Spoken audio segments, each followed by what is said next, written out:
Hi, my name's Verity and welcome to my channel Pretty Little Button, where I'm crafting my way through life. Today I have a set of 5 cards for you where I use one design to create 5 different cards for 5 different occasions, showing how versatile stamps can be by mixing up the colour schemes and the sentiments. So I'm using the Concord and 9th Wreath Turnabout stamp, and there's 2 small Turnabout stamps in this set, but unfortunately I forgot and threw away my card that comes with it to be able to draw on the markings on the stamp. You can easily get these off of the Concord and 9th website by printing them off, but just make sure your printer settings are at 100% to ensure it lines up with your stamp correctly. So I just position the stamp over the floral wreath, line up with those that are on the printout, and I just draw on the X marks onto the back of the stamp. Make sure it's on the back of the stamp with a permanent pen so it doesn't rub off.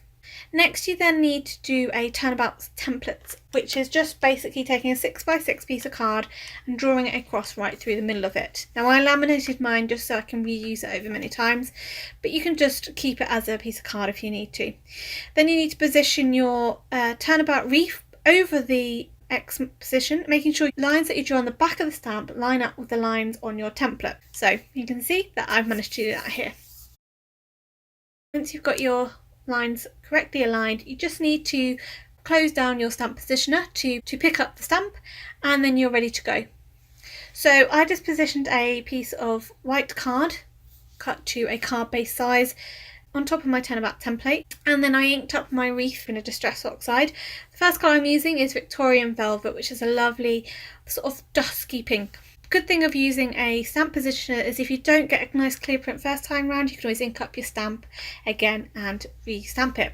So I just stuck a bit of purple tape down on top of my piece of card to make sure it stayed in the same position on the template, as you now need to rotate this by 45 degrees. Clear your stamp off and stamp in your next colour. So the next colour I'm using is Scattered Straw, which is a lovely sort of muted yellow, which I thought went really well with this pink. Again, then I'm rotating it at 45 degrees again, and I've cleaned off my stamp, and this time I'm using Seedless Preserves. So again, I'm trying to keep it in quite a nice soft tone, and then I rotate it again. And the last colour I use once I've cleaned off my stamp is just Abandoned Coral. So that just gave a nice pop of colour against these muted soft pinks and yellows.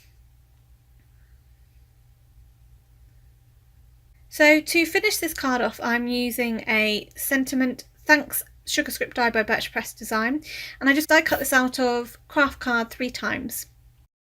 I did it 3 times because I wanted a bit of depth and dimension to my card, but you can easily just use one layer if you need to, and I just popped that out. I then just use some glue just to adhere this together, so I'm just layering the dies on top of each other for my dimension. I'm then just positioning the thanks over the wreath just to make sure it looks okay, and now I'm just adding foam to the back of my card, and I like to do this with adding double-sided tape to the foam and adhering that to the back of my card panel, and then I adhere the card panel to my actual card base by using some glue on the foam. I find this works quite well because I've got a little bit of wiggle room as I put it on the card, that if it's not quite straight and aligned I can move it. With tape it's a little bit more difficult. So now I'm just adhering my little dimensional thanks onto the front of the card, and just to make sure it looks straight I'm just using my T-ruler to help align that on the card. So it's just positioned nice in the middle, and then I added a So Very Much Heat Embossed sentiment just in white on some black card. This sentiment's from the Averill Sentimentally Clear stamps.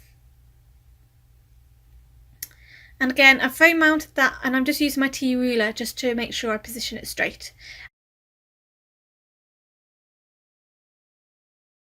To finish this card off, I'm using some Tonic Nouveau Jewel Drops, and I'm using Limoncello, Strawberry Coulis. I thought these tied in with the lovely yellow and sort of reddy orange colour of the inks that I used, and I'm just dotting this around different sizes for a bit more interest to the background.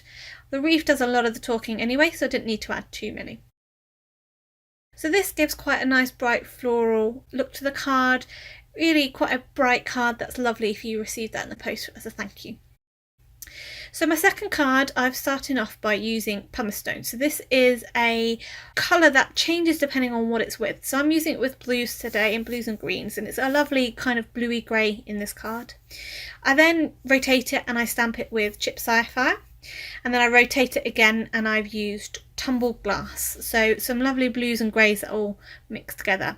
Just to add a little bit of pop of colour, I used Shabby Shutters, which is a lovely green colour, which just tied in really well with the rest of the colours, but gave a nice pop and vibrancy. For the sentiment, I used the Dynamic Friend die from MFT, and again, to give a bit more definition, I die cut this 3 times. So this will die cut it out so all the letters are separate, and then I just again use some glue to adhere this all together. It can be a little bit fiddly, so depending on whether you just want to do 1 layer rather than 3. And then I'm using my T-ruler just to align these up, and I started off by sticking down the middle letter first, just to get it aligned in the centre of the card. Now I stamped and embossed this one-of-a-kind sentiment from an old alt-new stamp set called One of a Kind, and I tried placing it around in different positions and I really couldn't find an area that I really liked. So instead I decided to put my card into the stamp positioner and stamp it directly onto the card.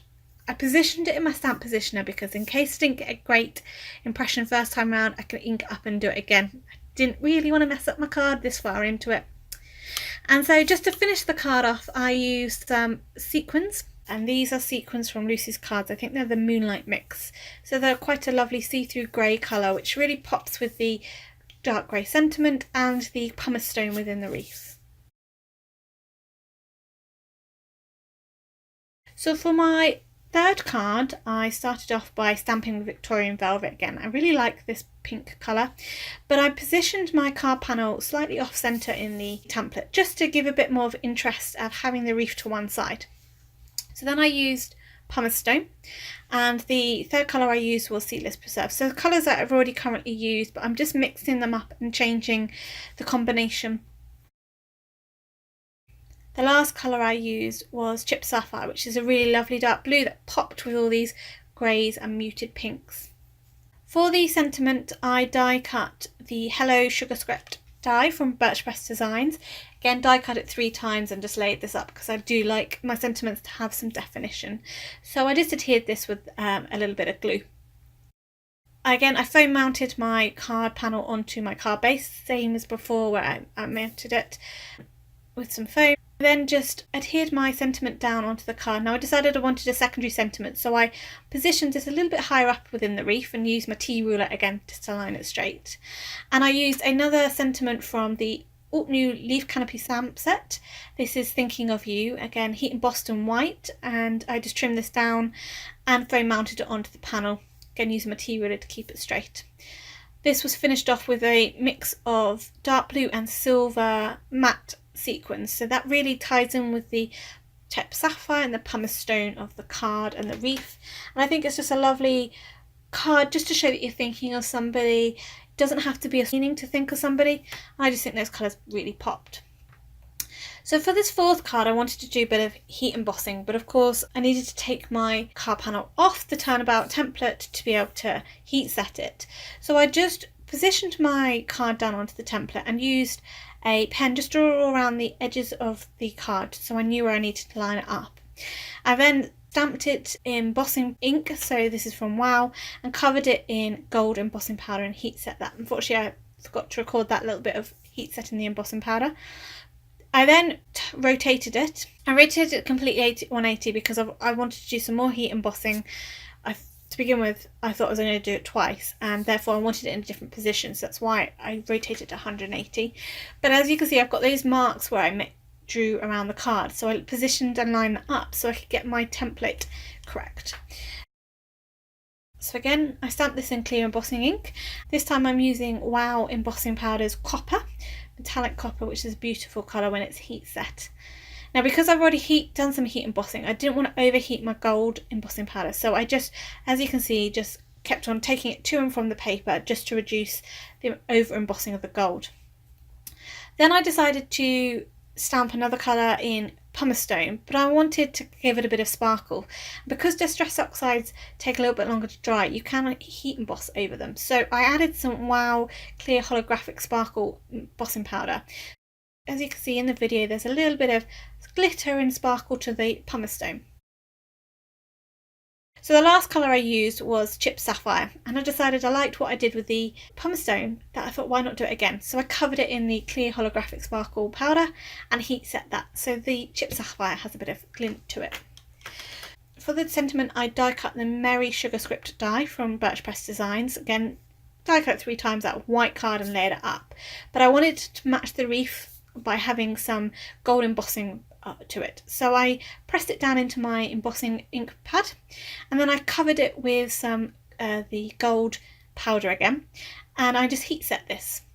Now you can just do it once, but I wanted to do a nice smooth look, so I repeated this, putting it into the embossing pad and then covering it with embossing pad and heat setting it, and I did that 3 times. For the sentiment, I used the word Christmas from the Lawn Fawn Simply Winter Sentiment stamp set. It does say Merry Christmas, but I only inked up the word Christmas and heat embossed that in white. This was trimmed down and I foam mounted it onto my card panel, and to finish this off I added some lovely gold mirror sequins, which just really ties in with the gold in the wreath. And I think all this gold and copper is quite wintry colour. And I just love the pop of blue. I'm a real fan of blue, so I have blue at any time of the year. So for this last card, I've not shown the stamping because it's a lot of repeat of what you've already seen, but the colours I used was pumice stone, abandoned coral, Victorian velvet, and then scattered straw. But I didn't want the yellow to be so vibrant, so I added a thin layer of pumice stone over the top just to mute it down a little bit. For the sentiment, I used the Dynamics Happy Birthday block die from MFT. Now again, I die cut this 3 times and layered them. I did use stick-it adhesive on the back of these, just making it a bit quicker. Stick-it adhesive is very thin, so you can die cut through that, and I just added it onto the back of the white card before I die cut the sentiment, and then I could peel the release paper on and stick each letter on top of each other. So to finish off the card, I just used some white Tonic Nouveau drops. I started off by doing a few large ones for interest, but then I carried on going around the whole wreath, just adding little dots there as though they're little buds or dewdrops into the wreath, and I thought that was really a lovely just touch to finish it off. So I hope you've enjoyed today's video where I've showed you 5 different ways of creating a card using one stamp, showing that you can use a stamp to create multiple cards for any occasion.